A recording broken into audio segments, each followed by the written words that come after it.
বিসমিল্লাহির রহমানির রাহিম। আমরা পড়ছিলাম সূরা আশ-শুআরার আ ২৬ নাম্বার সূরা কোরআন মজিদের। আমরা ১৪০ নাম্বার আয়াত পর্যন্ত পড়েছি। এরপর ১৪১ নাম্বার আয়াত থেকে ১৪০ পর্যন্ত যে পড়াটা পড়েছি আমরা সেটা হচ্ছে সামুদ আদ জাতির উপাখ্যান। আদ জাতি এবং তাদের প্রতি প্রেরিত তাদের ভাই যিনি রাসূল হিসাবে সেখানে ছিলেন হযরত হুদ আলাইহিস সালাম। তার যে ছোট্ট করে একটি বর্ণনা আমরা ১৪০ নাম্বার আয়াত পর্যন্ত পড়েছি। ১৪১ থেকে পরবর্তী পড়া। বিসমিল্লাহির রহমানির রাহিম। কাযযাবাত সামুদুল মুরসালিন। সামুদ জাতীয় প্রত্যাখ্যান করেছিল তাদের প্রতি প্রেরিত জনদেরকে। সামুদ জাতীয় প্রত্যাখ্যান করেছিল তাদের প্রতি প্রেরিত জনদেরকে। ইয ক্বালা লাহুম আখুহুম সালেহ। যখন বলেছিল তাদের প্রতি তাদের ভাই সলেহ, আলা তাত্তাকুন, তোমরা কি সচেতন হতে চাও না বা তোমরা কি সচেতন হবা না? তোমরা কি বিভ্রান্তি থেকে নিজেদেরকে বাঁচাতে চাও না? ইন্নী লাকুম রাসূলুন আমিন। আমি তোমাদের জন্য একজন বার্তাবাহক, বিশ্বস্ত, নিরাপদ। ফাত্তাকুল্লাহা, তাহলে সচেতনভাবে ভয় পাও আল্লাহকে, ওয়া আতিউন, এবং আমাকে মেনে নাও।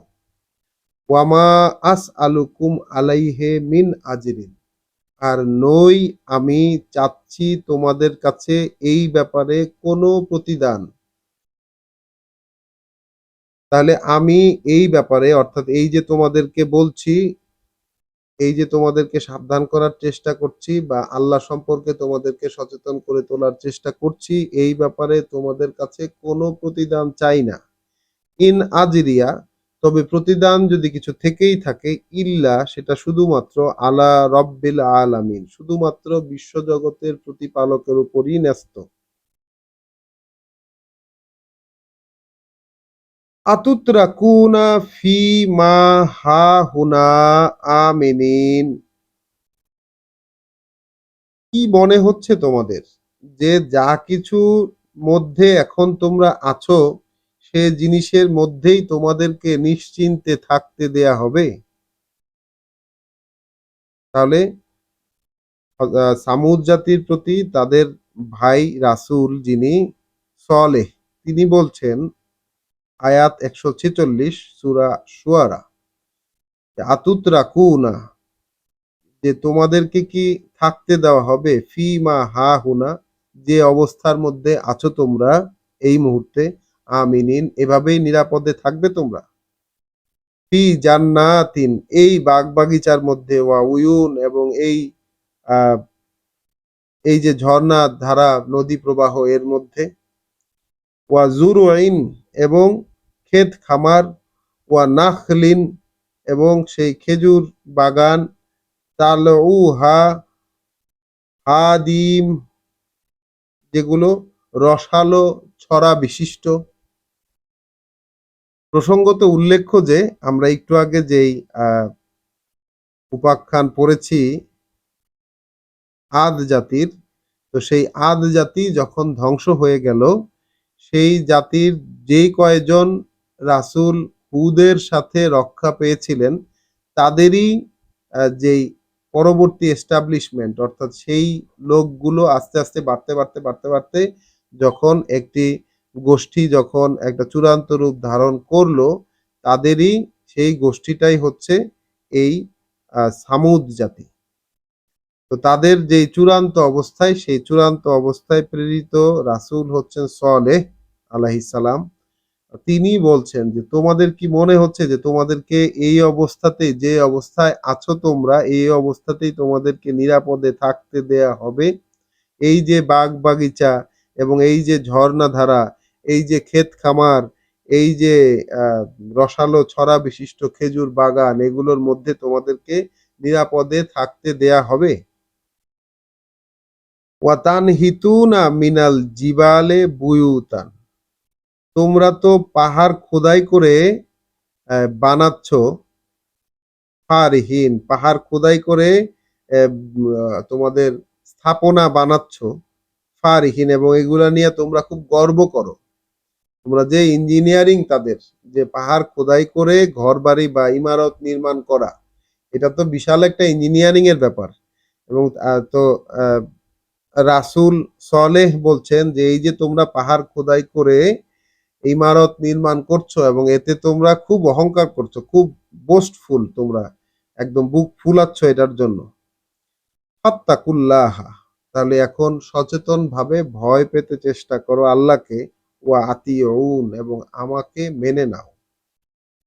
ওয়ালা তুতিউ আমরাল মুসরিফিন, তাহলে জনগণকে বললেন তিনি যে তোমরা মেনে নিও না সীমা লঙ্ঘনকারীদের আদেশগুলো।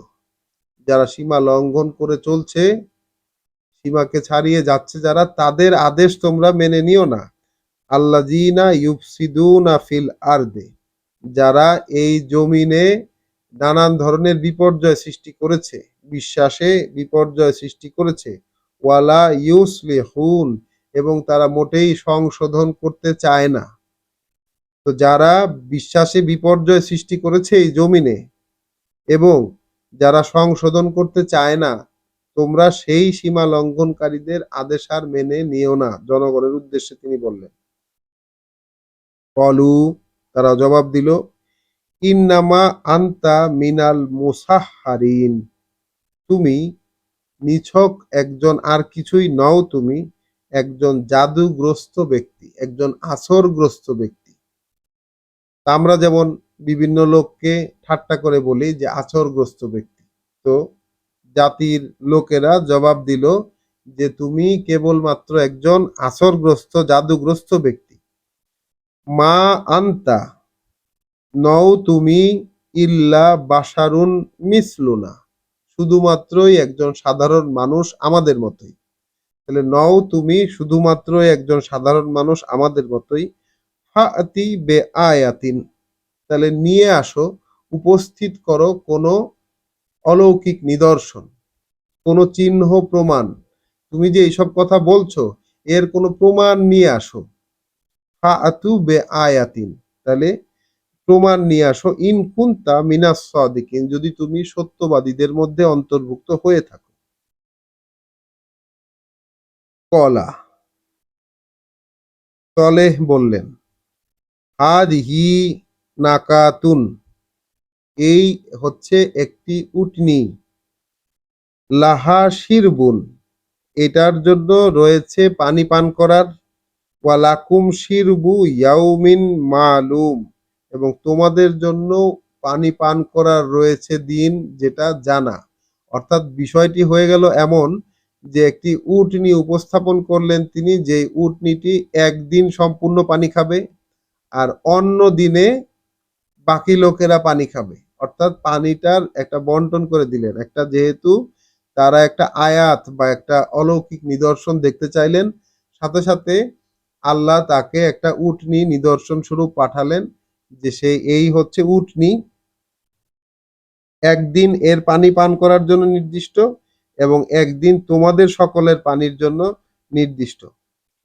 ওয়ালা তামাসসুহা, আর না তোমরা ছুবে এটাকে, বেসু ইন, কোনো মন্দ উদ্দেশ্য নিয়ে, ফাইয়া আখুজাকুম আযাবু ইয়াউমিন আজিম, যদি তাই করো, যদি ছুঁয়ে ফেলো তাকে মন্দ উদ্দেশ্যে যদি ছও, তাহলে তোমাদেরকে এক মহাদিনের শাস্তি তোমাদেরকে পাকড়াও করবে। ফা আকারুহা, অতঃপর তারা সেই উটনীর মেরে ফেললো, উটনীটিকে তারা পায়ের রগ কেটে দিল বা মেরে ফেললো, যেটাকে হ্যামস্ট্রাং বলে, পায়ের রগ কেটে মেরে ফেললো।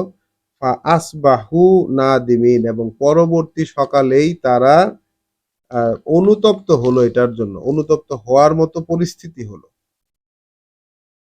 ফা আখাজা হুমুল আদাবু, তারপর ধরলো তাদের শাস্তি। ইন্না ফি যালিকা লাআয়াতান, নিশ্চয়ই এর ভিতরে রয়েছে নিশ্চিত চিহ্ন প্রমাণ। ওয়ামা কানা আকসারুহুম মুমিনিন, কিন্তু নয় ওদের অধিকাংশই।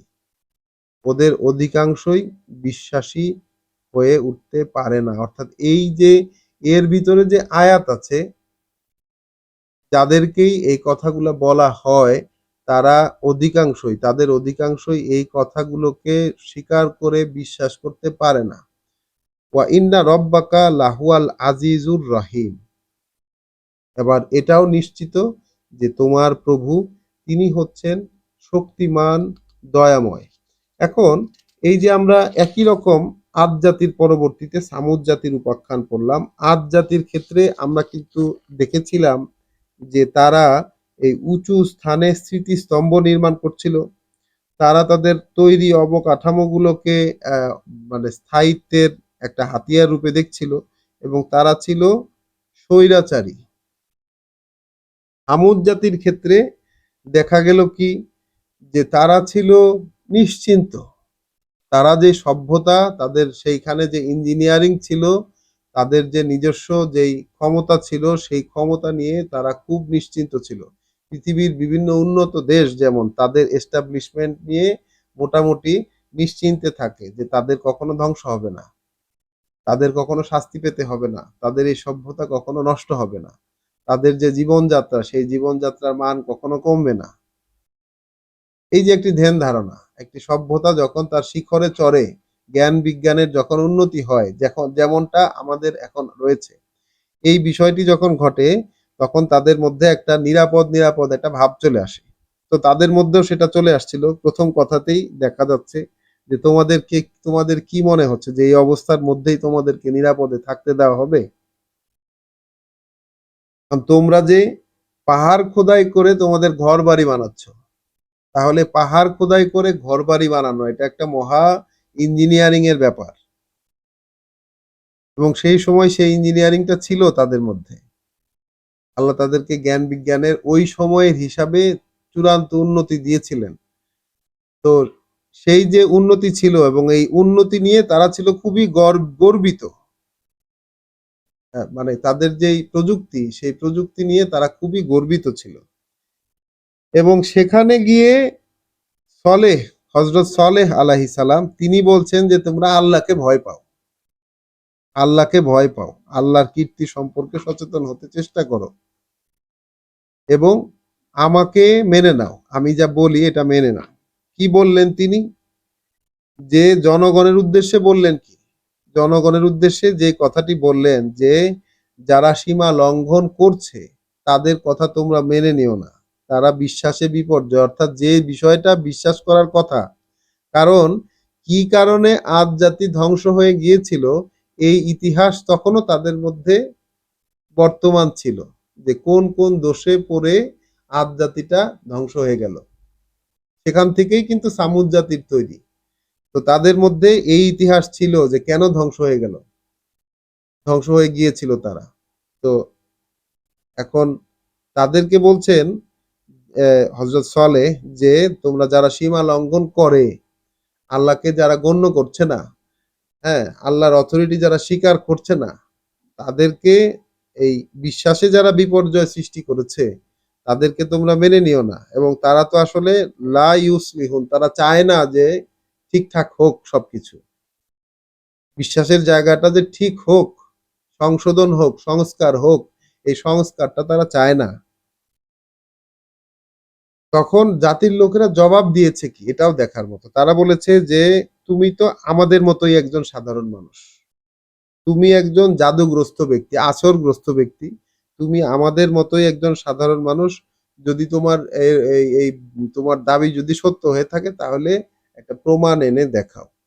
তাহলে যখনই প্রমাণ উপস্থাপন করা হলো, হ্যাঁ, এটা আমরা আজকে বিকালের পড়ায় পড়েছি যে মানুষ তো প্রমাণ দেখতে চায়, আসলে এটা শুধু দেখতে চাওয়ার জন্য দেখতে চায়, বিশ্বাস করার জন্য দেখতে চায় না। হাজারো প্রমাণ তাদের সামনে উপস্থাপন করা হলেও তখন তারা সেইটা আর এই মেকানিজম আল্লাহরই, যেহেতু তারা প্রথমে স্বীকার করে নাই, সেহেতু হাজারো প্রমাণ যদি তার সামনে উপস্থাপন করা হয় সেই প্রমাণ আর তখন গ্রহণ তাদের কাছে করা সম্ভব হয় না। তো যখন এইরকম একটি প্রমাণ উপস্থাপন করলেন হজরত সলেহ, যে একটা উটনী এনে উপস্থাপন করলেন যে সেইখানে সেই উটনীটা এমন যে সে একাই পুরো এলাকার মানে সকলের যে পানি পান করার ভাগটা আছে, একদিন সেই উটনীটা একাই পানি খাবে। আর অন্যদিন বাকি সবাই পানি খাইতে পারবে। পানির এভেইলেবিলিটি সবার জন্য থাকবে। তো উটনীটাকে কোনো মন্দ উদ্দেশ্য নিয়ে স্পর্শ করা যাবে না। তো এখানে তার ডিটেইলস নাই। অন্য জায়গায় আমরা ডিটেইলস দেখেছি যে আ কয়েকজন লোক একত্রিত হলো এবং তারা যুক্তি পরামর্শ করে সেই উটনীটাকে পায়ের রগ কেটে মেরে ফেলল। এবং তারপরেই তাদের উপর এক মহাপ্রলয় নেমে এলো। একটাই মাত্র বিস্ফোরণ এবং বিস্ফোরণে সবাই সেই আ একদম যার, যার ঘরে নিথর দেহ হয়ে পড়ে রইল। তো এই যে ব্যাপার যে কি দোষে তারা কোন জায়গায় সচেতনতার অভাবে দেখেন তাদের কাছে কিন্তু প্রযুক্তি ছিল। তাদের কাছে জ্ঞান বিজ্ঞানের শিখরে তারা অবস্থান করছিল। কিন্তু তারা কিন্তু আল্লাহর কথা সরাসরি আল্লাহর কথা যখন উপস্থাপিত হয়েছে তাদের কাছে রাসূলের মুখ দিয়ে তারা সেটা বিশ্বাস করতে পারে নাই। এখন আমাদের সময়ে যখন আসছি আমরা, আমরাও কি বিশ্বাস করতে পারি?